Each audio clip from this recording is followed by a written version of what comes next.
Cooper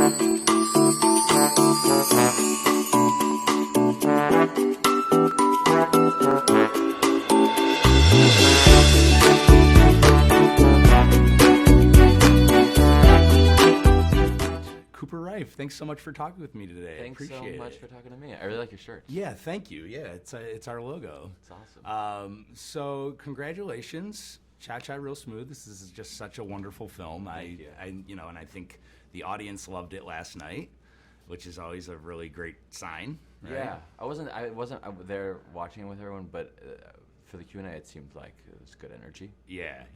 So first question, like, what attributes and what is the resume to be a professional party starter? I think you have to have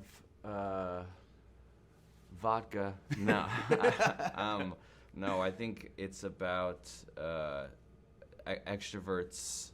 I don't know. Wanting to have a fun time, but like having good boundaries and with a side of savior complex. Yeah. I don't know what makes a good party starter.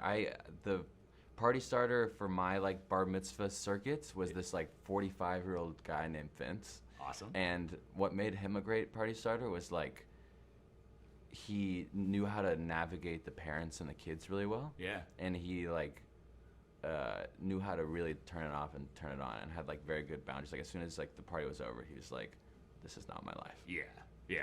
Awesome. And you portray that really fantastically. And I've loved both of your first two movies. And I know you're a sort of a Texas native. Yes. And what I've kind of picked up from both of your films so far is a little bit of like a Richard Linklater kind of style of storytelling. Yeah. What types of movies in your past have sort of influenced you into making these first two films? I love Richard Linklater. Yeah. Think he's a swell guy. We go way back. Yeah. But I love the Duplass brothers. Yeah. I was like really obsessed with Togetherness, that show in high school, and then so many things. Sofia Coppola is like Lost in Translation. That script was the thing that made me like fall in love with movies, and also to fall in love with like people loving movies. Like I was like, oh, I think that's so special, and I think I could do that sort of thing. Yeah. And then Greta Gerwig is really awesome. Yeah. Awesome. Great answers.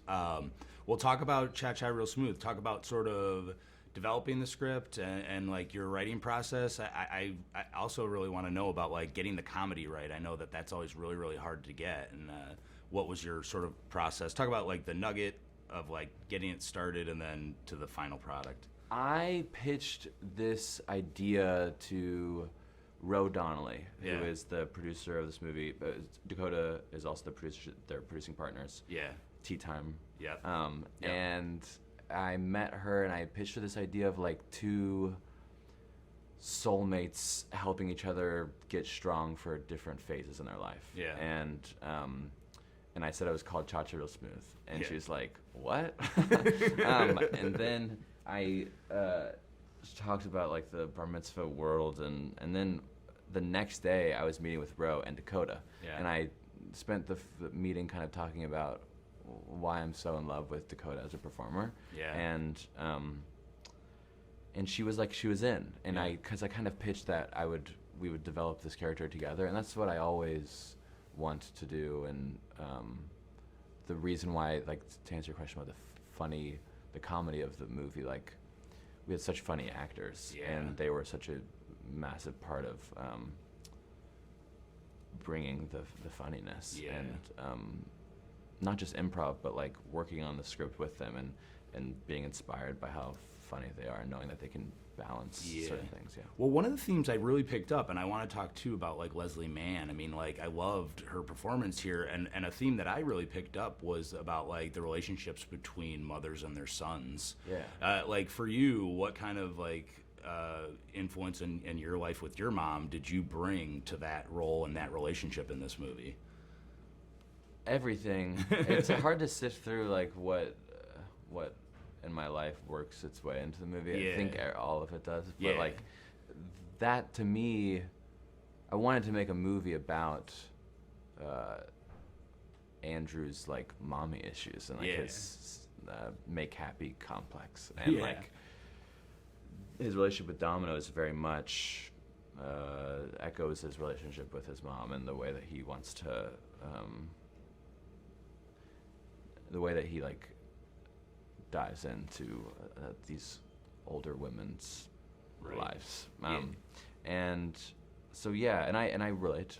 Yeah, definitely. Well, I love that about the movie. Now talk about like directing Dakota. Obviously, she's one of the best actors working right now. I mean, she seems to make hit after hit. Her performance here is fantastic. Are you hands off with her a lot, like in that? Or she didn't need directing. We were like, I say this all the time, but I felt like we were co-directors, and each scene with her was just us like feeling each other out, and we had worked so hard on the script, so we knew what we liked, and when we got on set and did the thing, it was just always so clear where we wanted to go, and sometimes we would do it in the scene, or sometimes we would cut and talk about like how to do something we were just figuring it out together, and that's what was the least lonely. Yeah, that's important. I think that makes it work really well. And talk about sort of directing. This is a bigger cast than Shithouse. I mean, Shithouse is just, a couple people. Directing an entire group of people.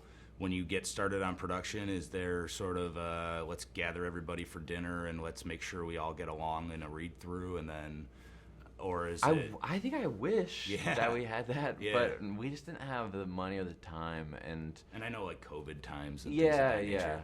But I made sure to, with each actor, I spent a lot of time on Zoom with them, like one-on-one. And so when they came to set,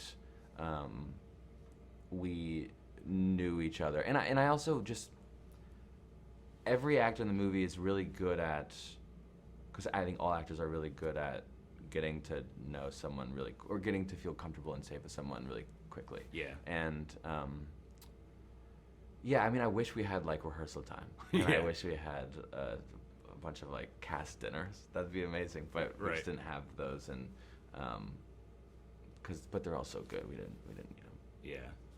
Yeah, I mean, it's like you find this really fantastic collective group, and it all works perfectly. Honestly, it's just it's a rarity to see a movie that has such kindness as this does. Thank you. Which is a testament to you.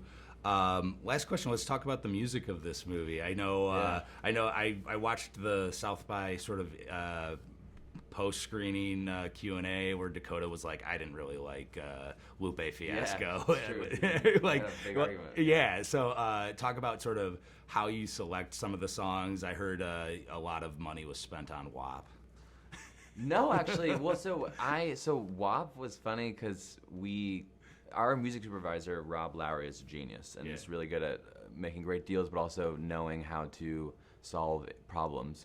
And with WAP, we knew it was going to be, like, it was really important to me to have, like, 3 songs that, like, cheated the rest of the movie. So, like, opening with Lupe Fiasco tells the audience, this is a movie that's set in a world where they have the same music that we have in our real world. And so when you open with that, you can get away with some low, really cheap songs later on.